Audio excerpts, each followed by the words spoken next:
자, 회계 질적 특성에서 목적 적합성과 신뢰성이 주요 질적 특성이라 그랬죠. 그럼 우리 교재 34페이지로 가서 34페이지에 중간에 질적 특성 간의 상충 관계라고 적혀 있는데 이 부분을 좀 설명을 드릴게요. 자, 앞 시간에 제가 우리 주요 질적 특성의 목적 적합성하고 신뢰성이 주요 질적 특성인데 이 두 개를 당연히 높이 올릴 수 있다면 좋은데 이 두 성격이 서로 상충하는 경우가 발생한다는 거예요.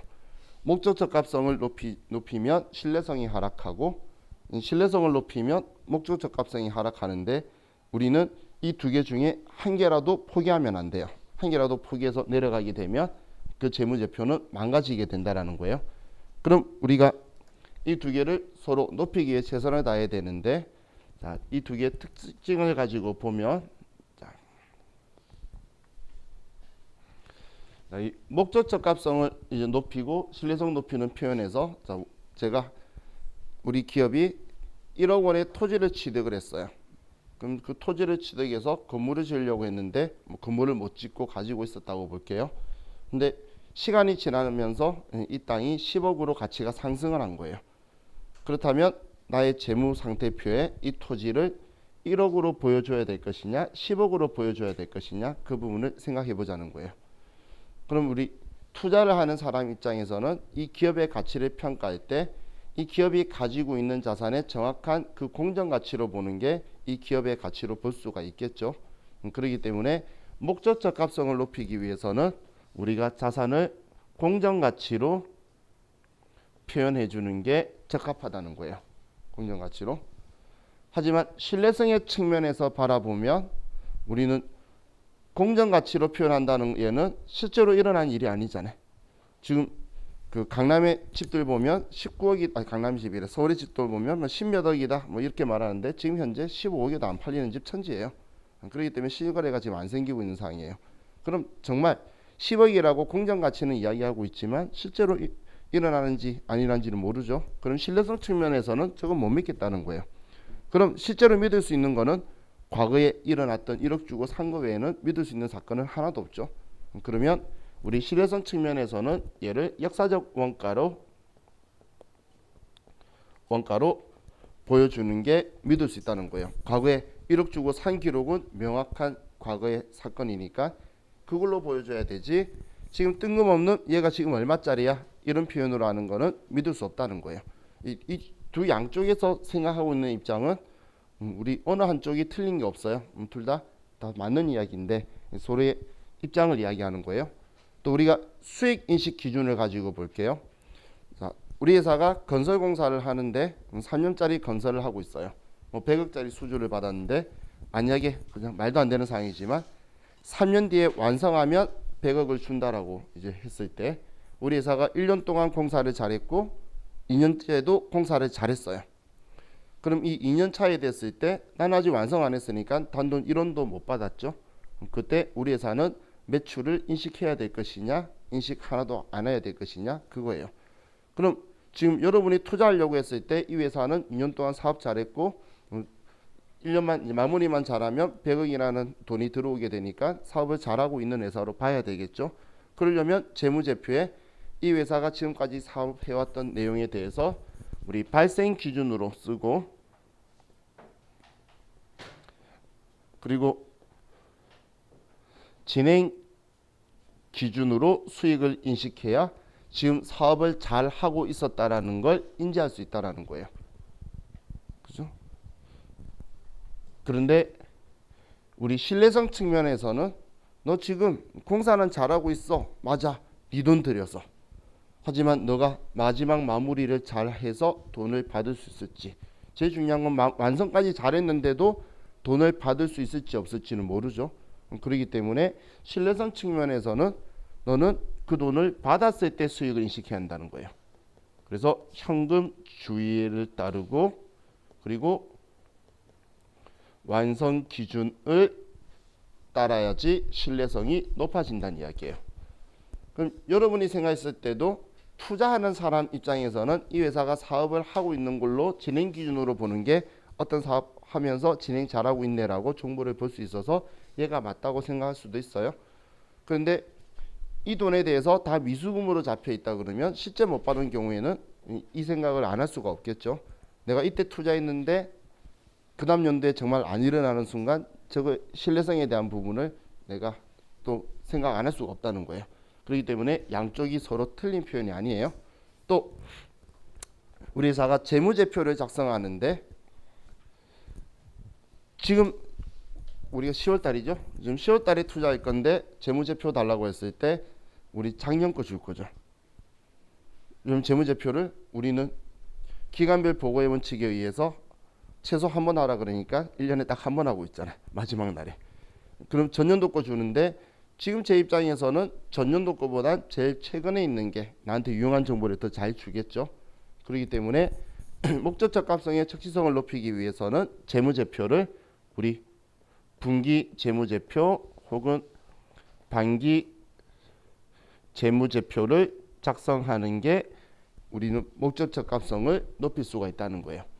분기 재무제표, 반기 재무제표는 참고로 이렇게 작성을 해요. 우리 부가가치세 과세기간처럼 하는 게 아니고 1월부터 3월까지 작성하고 그 다음 1월부터 6월, 1월부터 9월, 1월부터 12월 이런 식으로 작성해서 4번 보고해 주는 거예요. 그럼 외부 이용자 입장에서는 그래도 어느 정도 필요할 때 정보가 즉시적시에 맞춰 가지고 정보가 들어오게 되겠죠. 그러면 목적 적합성을 좀 더 높일 수가 있다는 뜻이에요. 그런데 중요한 건 기업마다 우리 흔히 말하는 시즌 장사라는 게 할 수가 있겠죠. 뭐 여름에 잘 되는 곳도 있고 봄에 잘 되는 곳도 있고 뭐 계절마다 있는데 그럼 여름에 잘 되는 거는 사실 이 지점까지는 괜찮겠지만 이때는 쓸모없는 상황이 되는데 이때까지 봤을 때는 이익이 과대하게 예상될 거라는 거예요. 그렇기 때문에 1년치 전체를 가지고 보는 게 정확하게 믿을 수 있다라고 하는 게 여기 우리 신뢰성의 측면이에요. 얘는 연차 재무제표를 작성을 해야 된다고 본다라는 거예요. 이걸 우리 결산 재무제표, 연차 재무제표라고 표현하죠. 자, 그래서 이 두 개의 차이점을 가지고 또 우리 질문하는 이론 문제도 종종 나오니까 자, 여러분들이 생각하셨을 때 이제 목적 적합성에는 우리가 지금 투자하는 입장에서 이 회사가 지금 현재 상황을 어떻게든 추정치라도 보여주는 게 좋다고 생각을 가지시면 되고 신뢰성의 측면에서는 무조건 일어난 사건을 토대로 기록을 해줘야지 우리가 믿을 수 있고 검증이 가능하다라고 생각을 하시면 아마 틀림이 없으실 것 같아요. 그래서 그 기준으로 얘네들을 바라보시면 돼요. 자, 지금 제가 먼저 설명한 게 32페이지, 33페이지 그리고 34페이지의 중간 부분을 설명을 했고 자, 34페이지 지금 펴고 있는데 자, 위로 가시면 회계정보의 제약 요인이라고 적혀 있죠. 자, 회계정보의 제약 요인은 우리 첫 번째는 적시성인데 이 적시성이 그 시점에 바로바로 우리가 그 날짜로 해서 재무제표 작성해달라 그러면 그게 현실적으로 불가능하죠. 그죠? 그렇기 때문에 우리 적시성이 좀 제약 요인이 있고 그리고 효익과 원가 간의 균형. 자, 이건 중요한 부분인데 뭐 당연한 이야기예요. 배보다 배꼽이 더 크면 하지 말라 그 이야기예요. 자, 지금 여러분들 회사에서 아마 지금 우리 공부는 일반 기업 회계 기준 제가 한국채택 국제 회계 기준 이야기하고 있는데 옛날에 사용하던 그냥 옛날 기업 회계 기준 쓰는 곳도 있어요. 그럼 옛날 기업 회계 기준 쓰고 있는 곳을 왜 지금 현재 그 안 바꾸고 계속 쓰고 있냐면 그분들은 자기 돈을 가지고 사업하는 사장님들이 있어요. 자기 돈 가지고 사업하는 사장님들은 어디에 돈 빌리거나 투자 받을 필요가 없으니까 외부 이용자가 필요 없다는 거예요. 그럼 우리가 재무제표를 만들기 위해서 회계 기준을 변경하는 데는 비용이 들어가요. 근데 그 비용이 재무제표를 바꿔서 외부 이용자한테 돈 받을 일도 없는데 그 효익은 발생하지 않는데 비용만 들어가면 우리 효익 비용 대응이 적절하지가 않겠죠. 그럼 필요 없으면 그냥 바꾸지 말고 그대로 하라는 거예요. 그래서 제가 표현할 때 배보다 배꼽이 더 크면 하지 말라. 그래서 여러분 회사 재무제표 같은 것들 봤을 때에 옛날 기업회계 기준 쓰고 있으면 그러면 이거 우리 사장님 돈으로 거의 다 하나 보다. 은행에 대출도 잘 많이 안 받나 보지. 그냥 아는 지점장한테 돈 좀 빌리는 거지 크게 빌려오는 행동은 절대 안 한다는 이야기예요. 그게 우리 효익과 원가 간의 균형이라는 표현이에요. 자, 그럼 여기에서 지금 아래 재무제표 요소 적혀 있는데 재무제표 요소는 우리 다 아는 거니까 왜 적어놓은지 모르겠어요. 우리 재무상태표는 자산, 부채, 자본으로 되어 있죠.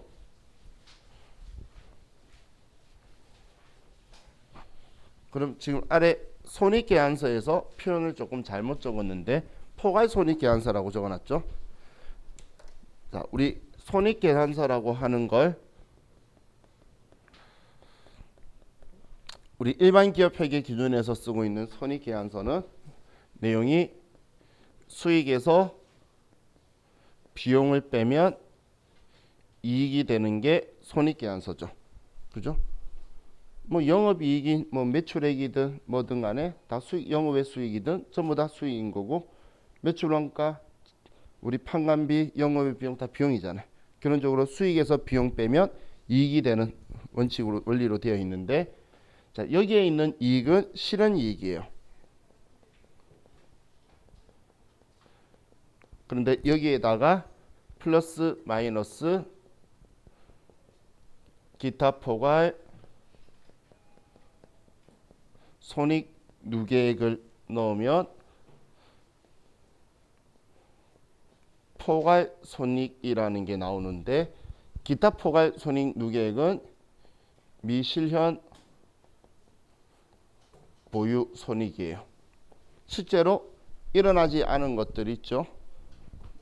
자, 기타 포괄 손익 누계액 계정 과목, 여러분들이 알 수 있는 계정 과목인데 뭐가 있죠?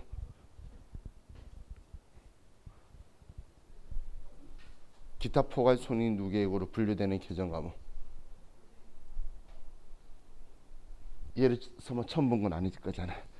그죠? 우리 매도 가는 증권 평가이익, 평가 손실 이런 것처럼 우리 실제로 안 일어난 것들, 그런 것들이 이거예요.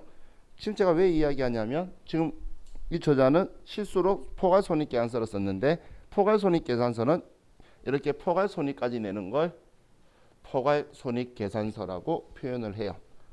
이거.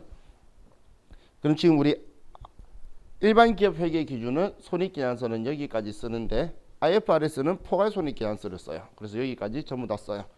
그럼 왜 IFRS 하는 데서는 이걸 쓰냐면, 해외 사업 환산 손익이라는 기타 포괄 손익 누계액도 들어가게 돼요.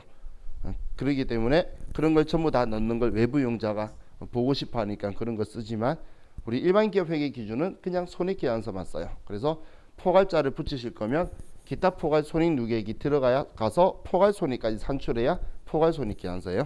그래서 지금 책에서는 표현을 조금 잘못, 앞부분은 잘못 넣었다고 생각하시면 돼요. 아니면 아래 내용에다가 기타 포괄 손익 누계액을 하나 더 쓰든지 그랬어야 정상적인 표현이 되겠죠.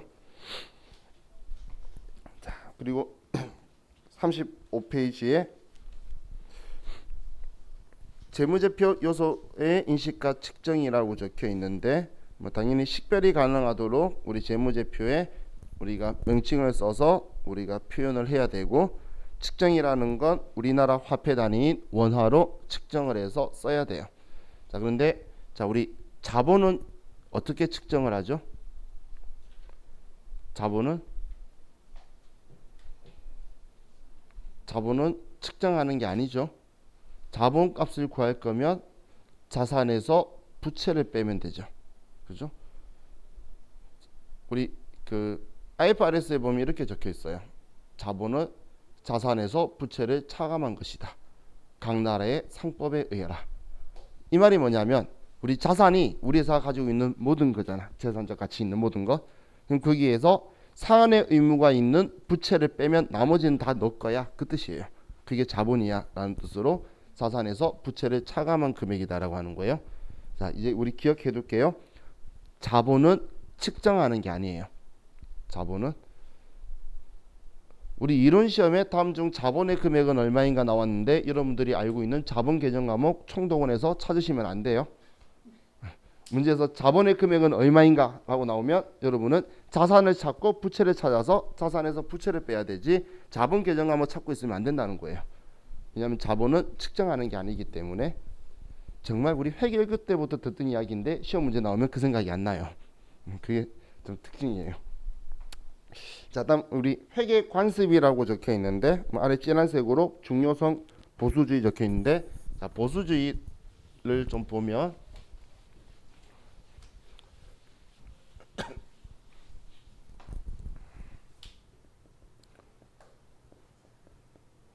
보수주의는 기업의 안정성을 이야기하는 거예요.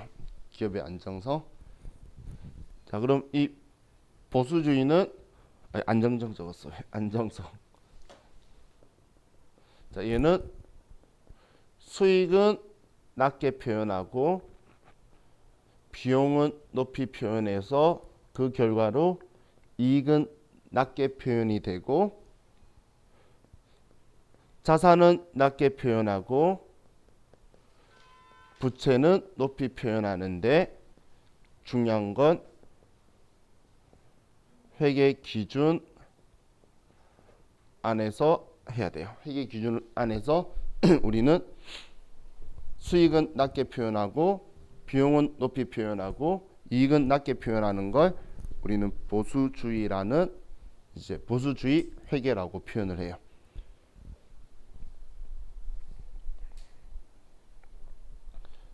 자, 그럼 왜 이게 보수주의고 이렇게 표현한 게 안정성이 높냐면, 자, 여러분이 1년간 1억을 번다고 생각하고 제가 1억을 번다고 같이 표현을 했어요. 여러분도 1억, 저도 1억. 그런데 저는 세금 빼기 전 세전 1억이고 여러분은 세금 떼고 나서 1억인 거예요. 둘 다 1억이라고 연봉 썼는데, 그럼 실질적으로 누가 돈을 더 많이 번 거죠? 여러분이 더 많이 번 거죠. 그럼 여러분이 실질적으로 더 안정성이 높은 사람이라는 거예요. 그런 표현이에요. 기업들이 똑같은 이익을 내고 있는데도 보수주의에 의해서 작성한 것은 오히려 실제적인 이익은 보수주의적으로 안 한 것보다 더 높을 거란 이야기예요. 근데 여기에 중요한 건 무작정 막 나 돈 번 거 아니야 라고 쓰는 게 아니고 회계 기준 안에서 이렇게 표현할 수 있는 거. 아직 완전히 내 거가 아니면 수익이라고 하지 말고, 그리고 돈 나갈 것 같으면 비용이라고 하고, 내 거 아니면 부채라고 아직 확신이 아니면 내 거 아니면 아직 자산이라 하지 말고 내 거 아닌 걸 가지고 있으니까 부채라고 표현해 버리고, 이런 식으로 표현을 해서 우리 기업이 나왔는데, 그런 상황에서 똑같이 경영 성과인 곳을 찾으면 이런 보수주의에 맞춰서 따라가는 기업이 훨씬 더 경영 실적이 실질적으로는 더 좋다는 거예요. 근데 이런 목적 때문에 이렇게 돼야 되는데, 근데 대한민국은 사실 우리 세금이 이익에 비례해서 세금이 나오죠. 그러다 보니까 세금 내기 싫어서 우리나라 기업들은 보수주의에 맞춰서 최선을 다하고 있는 그런 분위기죠. 그리고 대한민국 기업은 보수주의 회계 처리를 하는 걸로 세계적으로도 유명해요. 그런데 뭐 세금 때문만은 아니고 우리나라 그 뭐 큰 삼성이든 현대든 외국 투자자 많죠. 삼성전자는 삼성 같은 경우는 사실 외국으로 본점 이전에도 할 말 없을 만큼 외국인 투자자가 많은 회사예요. 그래서 요즘 본점 이전설 나오고 하면 대한민국이 깜짝깜짝 놀래죠. 우리 세금 잘못하면 두세 배 늘어나야 되는데 걔네들이 내주는 세금이 어마어마해요. 몇천억씩 내주고 있기 때문에. 근데 우리나라가 보수주의면 기업의 가치가 높아야 되는데, 근데 외국 회사보다 기업의 가치가 낮은 이유는 배당률이 낮아서 그래요. 외국 회사들은 배당률이 높은데 대한민국 회사는 배당률이 5% 이하예요. 그러다 보니까 기업의 가치를 측정할 때는 대한민국이 낮은 이유는 배당을 잘 안 해서 그렇지 안정성으로는 세계적으로 좀 높이 되어 있어요. 그냥 대한민국은 그 주주나 대표자나 경영자나 다 같은 놈이잖아요. 그러다 보니까 그 사람들이 배당을 받으면 세금을 더 많이 내야 돼요. 그러다 보니까 어차피 배당 안 받아도 먹고 사는데 문제 없고 자기 돈에 대해서 문제가 없으니까 배당을 많이 안 하는 그런 좀 안 좋은 연결 구조가 좀 되어 있어서 그런 거예요. 근데 외국은 다르죠. 주주 다르고 경영자 다르고, 경영자 못하면 경영자 잘라버리고 시원하잖아. 옛날 스티븐 잡스 잘렸다가 다시 돌아오고 막 그러잖아요. 주주는 주주인 거고 경영자는 경영자인 거야 되는데 대한민국은 그런 그림이 아니죠. 이재용도 지금 억지로 해가지고 자기 스스로 입으로 뭐 4대까지는 세습 안 하겠다는 소리 할 만큼 자기 스스로 인정한다는 그런 분위기니까. 근데 걔네들이 배당은 안 하죠. 그죠? 그래도 배당은 안 하잖아요. 그게 우리나라 기업의 좀 문제점이긴 해요. 자, 딴 이야기로 셌고 이건 우리 알아야 돼요. 보수주의 회계. 이거 가지고 안정성을 이야기할 거예요. 보수주의를 따르는 게 안정성이 높으니까 이 생각을 해야 돼요. 비용 높이 표현하는 것들 찾아야 되고 나중에 그리고 자산을 낮추는 거 이런 것들을 보면서 어느 방법이 안정성이 가장 높은 거냐 낮은 거냐 혹은 보수주의에 가장 적합한 방법이냐 이런 것들을 질문할 거니까 그러면 우리는 보수주의가 어떤 거다 생각하실 때 제가 이익 낮게 내기 위해서 하는 거다라고 그냥 좀 정확한 표현은 아니지만 그렇게 하면 생각할 수 있겠죠. 그렇게 생각하시면 좋겠어요.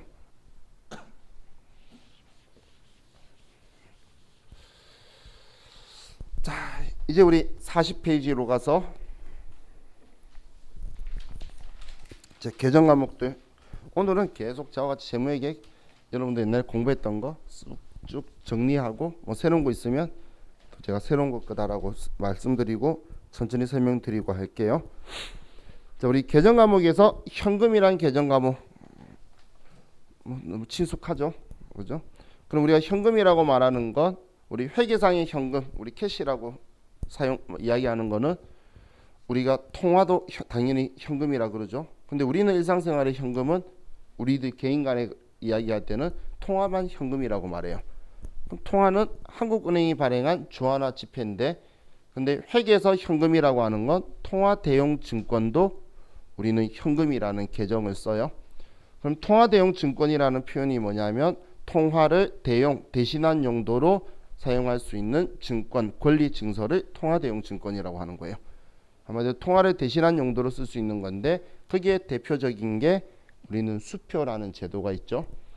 자, 그럼 우리 수표 제도에 대해서 좀 정확하게 인지를 하셔야 되는데 자, 우리 수표 제도는 제가 여러분한테 돈을 이제 예금 구자에서 돈을 보내주고 싶어요. 그럼 여러분한테 돈을 주는 방법이 제가 이체를 하는 방법이 있고 제가 수표를 써서 여러분이 은행 가서 제 통장에서 돈 찾아가는 방법이 있는 거예요. 수표는 여러분이 그 발행자의 통장에서 돈을 찾아가는 수단인 거예요. 그래서 제가 우리 회사의 당좌 예금 구자에서 돈을 지금 현금이 당장 필요해. 그럼 내가 수표를 써서 은행에서 돈을 인출할 수 있는 거예요. 수표 제도는 돈을 인출하는 거예요. 그러면 여러분들이 잘 알고 있는 자기압 수표 있죠? 자기압 수표라는 말은 은행이 자기 앞으로 발행한 거예요. 수표. 그럼 은행이 내 통장에서 돈 언제든지 찾아가라고 수표를 발행해 주는 거예요. 그러니까 자기 은행에 가면 금방 돈 찾아주는 거고 다른 사람 은행에 가면 돈 정리해서 주기 때문에 시간이 걸리는 거예요. 수표 제도 이해 가시죠? 그럼 이제 우리 받는 사람 입장에서는 은행이 발행한 거든 A라는 이 기업이 발행한 거든 개인이 발행한 가계 수표든 어느 수표든 간에 그냥 난 가지고 은행 가면 현금 바꿔주잖아. 그렇기 때문에 우리는 현금이라는 계정 과목을 전부 다 쓰는 거예요. 그럼 다른 말로 하면 방금 제가 말했던 가계 수표 또 다른 사람이 발행한 당좌 수표 그리고 자기압 수표는 공통점은 내가 발행한 거 아니라는 거예요. 그럼 내가 발행한 거 아닌 건 전부 다 내 입장에서는 똑같은 애들이에요. 현금이에요. 그냥 그렇게 기준 잡으시면 되겠죠. 자, 그리고 이것만이 아니라 우리 교재에 있는 뭐 배당금 영수증이나 아니면 우편한 증서나 아니면 국고송금 통지서나 만기가 된 사채 증권 등 이자표 다 공통점이 은행 가면 바로 현금으로 바꿀 수 있는 것들. 그런 것들은 우리는 회계상의 계정으로 현금이라는 계정 과목을 사용한다는 거예요. 자, 다음 우리 현금 과부족이라는 계정 과목이 있네요.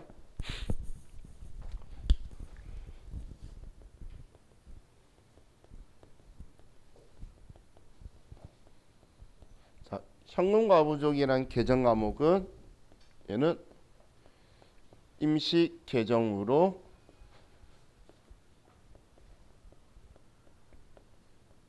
미결산 항목이죠. 얘는 임시 계정이라는 건 얘는 지금 분류는 자산으로 되어 있지만 자, 우리 자산의 자리는 차변 대변 중에 어디죠? 차변이죠. 차변인데 얘는 자산이라서 차변이 자기 자리인데도 정체 따지지 않고 차변 대변 자기 마음대로 튀어나오는 애예요. 그냥 임시 계정이에요. 하지만 분류는 자산 쪽에 되어 있어서 자기 자리가 차변인 것처럼 되어 있는데 부호는 플러스 마이너스로 마음대로 발생을 할 거예요. 왜냐면 얘는 현금 과잉과 부족의 합성어인 계정 과목이고, 그리고 얘는 차변되면 마음대로 되고 장부에 마이너스로 적혀 있어도 문제가 없는 이유가 미결산 항목이라는 건 우리가 결산 시에 장부에서 제거해야 되는 항목이니까 재무제표에 마이너스로 결국은 안 남아 있을 거라는 거예요. 그렇기 때문에 얘는 그냥 부호 신경 안 쓰고 장부에 남아 있는데, 자, 우리가 결산할 때 얘가 중요하게 여러분한테 다가갈 거예요. 문제에서 부족하다 뭐 아니면 과잉이다 이런 걸 따지는 게 아니라 장부에서 부호로 판단해야 되는 상황까지 나오게 될 거예요. 그렇기 때문에 그때 이제 얘를 저와 같이 계산할 때 좀 더 자세히 볼게요. 지금은 임시 계정이죠. 그래서 그냥 간단하게 얘를 보면, 자, 우리가 장부의 현금 잔액과 그리고 실제 우리가 가지고 있는 현금 잔액을 봤는데 장부의 잔액이 더 크다는 거예요. 그럼 돈이 많은 거예요? 작은 거예요? 그죠? 한국말이 제일 어렵죠. 그죠? 이럴 때 항상 우리는 숫자를 싫어하지만 숫자를 넣어보면 바로 느낌이 와요. 그냥 여기에 예를 들어서 장부에 1,000원이라고 적혀 있는데 실제는 800원밖에 없어. 그럼 그냥 숫자 가지고 보니까 200원 모자라네 라는 느낌 들죠. 그럼 우리 장부는 어떠한 상황이든 간에 실제 값으로 써줘야 되는 거예요. 얘가 메인인 거예요. 실제 값으로 무조건 장부를 쓰는 거지, 실제 있는 돈을 장부에 맞춰서 늘리는 게 아니고 장부를 실제 상황에 맞춰서 조절하는 거니까 얘를 이쪽으로 맞춰줘야 되죠. 그럼 현금의 잔액을 줄여야 되니까 지금 이 상황이 부족하죠. 그러니까 부족하게 되면 우리는 현금의 잔액을 줄이기 위해서 대변에 현금이라고 쓸 거예요. 왜냐면 우리 장부의 원리는 자산은 자기 자리가 차변, 부채 자본은 자기 자리가 대변, 자기 자리에 쓰면 증가, 반대쪽에 쓰면 감소하는 원리를 가지고 있죠. 그럼 지금 우리는 실제 800원이기 때문에 장부에 1,000원 있던 거를 200원 줄여서 800원 만들어야 되니까 줄여준 거예요. 그럼 우리 거래 이중성이라는 건 돈이 나가면 반대쪽에 이율을 계정 과목으로 써주면 거래 판료수에 맞아질 건데 지금 이율을 모르는 거잖아요. 그래서 찾겠습니다라는 표현으로 현금 과부족이라는 계정 과목으로 써두는 거예요. 찾겠습니다. 그럼 똑같은 사항으로 장부 현금 잔액이 실제 현금 잔액보다 실제가 더 크다면, 그럼 얘 반대로 지금 장부에는 800원 적혀 있는데 실제는 1,000원이 있다는 거예요. 자, 그럼 우리는 어느 상황이든 부족하든 많든 뭐든 상황이든 우리는 실제 값이 메인이니까 얘를 1,000원으로 장부를 만들어 줘야 되는 거예요. 그럼 이걸 우리는 과잉이다라고 하죠. 그럼 장부에 800원을 1,000원 만들어 줄 거면, 현금을 1,000원으로 만들 거면 200원을 차변 자기 자리에 200원을 써주면 800원이 합쳐져서 1,000원이 되겠죠. 그럼 돈이 들어온 이유를 찾아야 되는데 모르겠잖아. 그러면 대변에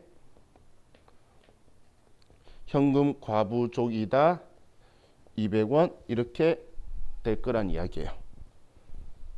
자, 분명히 이해가시죠? 그럼 지금 이 현금 과부족은 계정 과목이 차변 계정이에요. 차변 계정.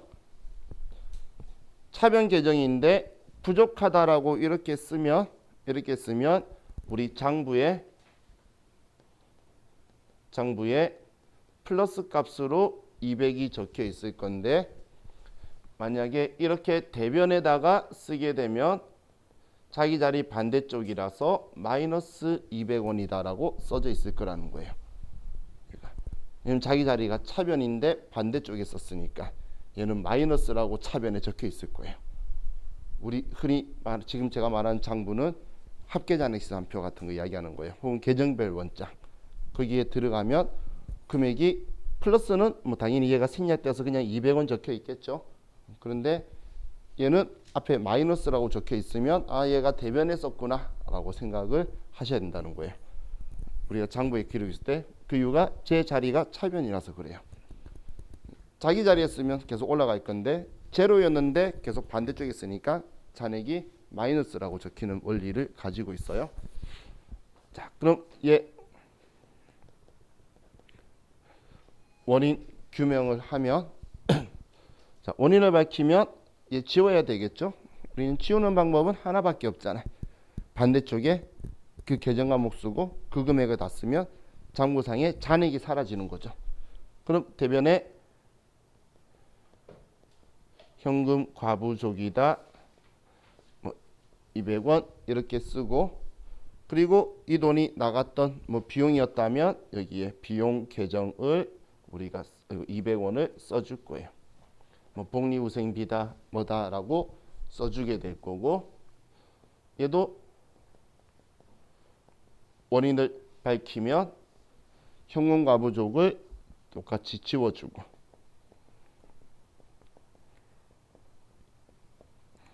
그리고 대변에 얘는 수익이 계정 과목으로 주로 써주게 되겠죠. 뭐 수익만 들어온 건 아니고 뭐 외상 대금 갚았다 뭐 이런 게 들어올 수도 있는 거고 그럼 얘 지워주게 되면 장부에 마이너스 200원 적혀 있었던 애를 차변에다가 얘를 차변 자리인데 써주면 200원이 채워져서 제로가 되는 거예요.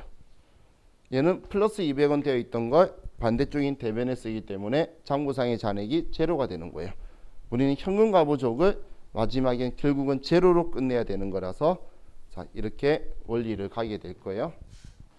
그럼 만약에 결산일까지 원인 불명 원인을 밝히지 못하면 그럼 지금 이렇게 부족했는데 원인 밝히면 이렇게 지울 거고 원인을 못 밝히면 그래도 임시계정 그리고 우리 미결산 항목이니까 현금 과부족을 이렇게 200원 지우고 그럼 의미가 크지 않죠. 현금 뭐 얼마 부족한 게 우리한테 의미가 크지 않기 때문에 이때 쓰는 영업외 비용 계정 과목이 잡손실이죠. 자, 이 잡손실은 영업외 비용 계정 과목이에요. 그럼 얘도 결산일까지 원인을 못 밝혔다면 우리는 현금 과부족을 이게 아니죠. 제죠. 지울 거면 차변에 현금 과부족을 200원 지우고 얘는 잡이익이다 그러고 영업 외 수익으로 이렇게 처리를 해둘 거예요. 자, 우리 잡이익 잡손실은 의미가 크지 않는 이런 것들을 우리 회계선 앞에 잡자를 많이 쓰죠. 자, 우리 일용직 아르바이트 급여 줬어요. 그럼 그 급여를 뭐라고 쓰죠?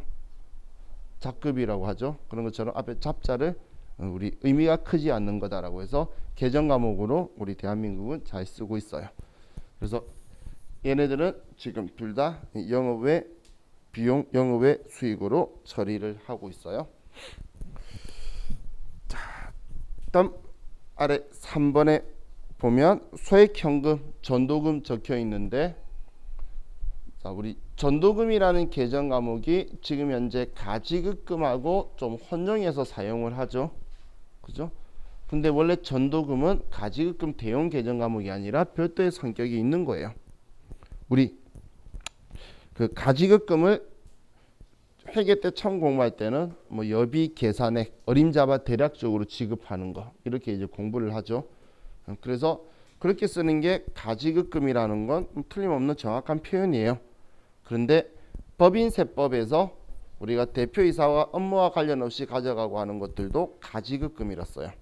대여금이라는 표현으로 가지급금을 쓰다 보니까 근데 지금 현재 회계 담당자들의 법인세법상 지식이 많고 우리 장부에 쓴 거를 재무제표 만들지는 않고 현실적으로는 세금 신고할 때는 주로 쓰다 보니까 세법에 맞춰서 장부에 많이 써요. 그러다 보니까 그걸 가지급금이라고 써버리니까 지금 우리 여비 계산액 같은 그런 가지급금하고 두 계정 과목이 충돌이 되죠. 심지어는 법인세법에선 이 가지급금의 적요번호도 1번, 4번, 2번, 5번, 3번, 6번 이거 써서 적요번호를 끌어다 쓰기 때문에 적요번호까지도 못 쓰도록 우리 K를 나중에 들어가 보시면 고정적요로 막고 있어요. 그런 식으로 되어 있다 보니까 이 계정 과목이 충돌이 나니까 우리 여비 계산액 같은 가지급금이 전도금으로 이름을 조금 바꿔가고 있는 지금 그 시대예요.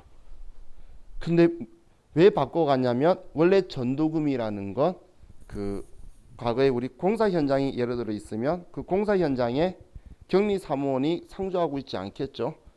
그런데 거기에도 당장 현금 같은 게 필요하다는 거예요. 그럼 거기에 있는 그 공사 현장 담당자 뭐 현장 소장님이나 과장님이 이제 본사에 오시고 할 때 그냥 거기 현금 필요하시면 쓰시라고 돈 예를 들어 100만 원을 주고 영수증 가지고 오면 계속 채워주는 방식이 있죠. 그런 게 전도금 제도예요. 그게 지금 우리 교재 아래에 있는 이제 정액자금 선거법이라는 방식인 건데 100만 원 채워놓고 영수증 가져올 때마다 이렇게 채워주는 방식이 있죠. 그런 게 정액자금 선거법인데 근데 문제는 가지급금 쓰고 있는 데서도 봤을 때 방금 100만 원 제가 준 게 정확한 돈이 아니라 대략적으로 100만 원 들어놓고 쓰잖아요.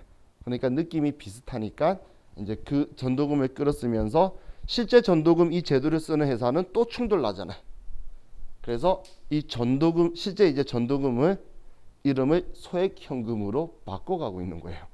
그러면서 이제 소액현금이라는 개념 과목이 발생을 하는 거예요. 가지급금 때문에 전도금이 소액현금으로 밀려나는 거예요. 그렇게 생각을 하시면 돼요. 부정액자금 선거법은 필요할 때마다 주는 건데 뭐 이런 용어는 크게 신경 안 쓰셔도 돼요. 자.